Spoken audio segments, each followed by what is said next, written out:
Hi hello నమస్తే welcome to మన 9 TV. నేను శంకర్ గౌడ్.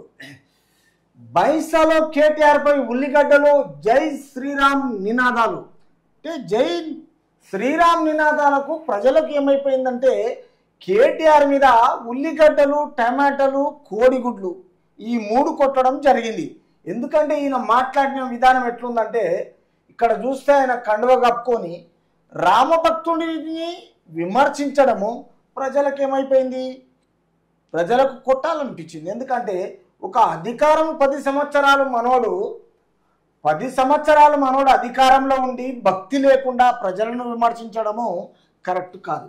కాబట్టి ఏమంటున్నాడు, రెండు మైకులు మాట్లాడి పెద్ద పోటుగాళ్ళకి అక్కడ పోయి తెలంగాణ రాష్ట్రంలో అర్థం చేసుకోకుండా ఏం మాట్లాడతాడు, పదే బైసాలో కేటీఆర్ పై ఉల్లిగడ్డలు జై శ్రీరామ్ నినాదాలు చేస్తాడు. ఊరుకుంటారా ప్రజలు? ఎట్లా ఊరుకుంటారు? నువ్వు చేసిన 10 ఏళ్ళు నీలో వ్యతిరేకత వచ్చిందనే మళ్ళీ తిరిగి అధికారం లేకున్నా అధికారంలోకి పోయినట్టుగా మళ్ళీ తిరిగి అలా ఏదో పార్లమెంటు సీట్లు సాధించాలన్నా పోయి లాస్ట్కి పోయి మళ్ళీ బైసాలో కేటీఆర్ ఏం చేస్తాడంటే శ్రీరామచంద్రుడిని అందరూ కొలుస్తారు తెలంగాణ రాష్ట్రంలో. ఆయన పట్టుకొని లాస్ట్కి ఏమంటావు జై శ్రీరామ్ నినాదాలని చేస్తే రాముని గురించి నువ్వు విచక్షరహితంగా నువ్వు మాట్లాడితే తెలంగాణ ప్రజలు ఎట్లా ఊరుకుంటారు? తర్వాత దీన్ని ఏమంటారు, లోకసభ ఎన్నికల ప్రచారంలో భాగంగా నిర్మల్ జిల్లా బైసాలో గురువారం సాయంత్రం కేటీఆర్ నిర్వహించిన రోడ్ షోలో కొందరు ఉల్లిగడ్డలు, చిన్నపాటి రాళ్లు విసిరారు. కార్నర్ మీటింగ్ నిర్వహించిన ప్రాంతానికి హనుమాన్ స్వాములు మరికొందరు చేరుకున్నారు.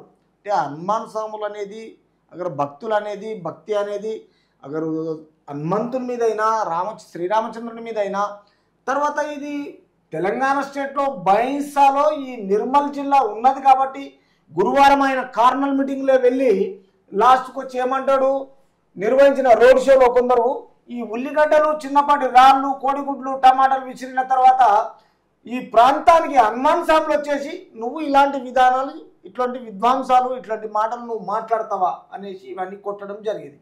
కాబట్టి ఈ ఇష్యూలో మరికొందరు అక్కడికి చేరుకున్న తర్వాత కేటీఆర్ ఖబర్దార్ అంటూ ముద్రించిన ప్లకార్డులను చూపుతూ జై శ్రీరామ్ అంటూ నినాదాలు చేశారు.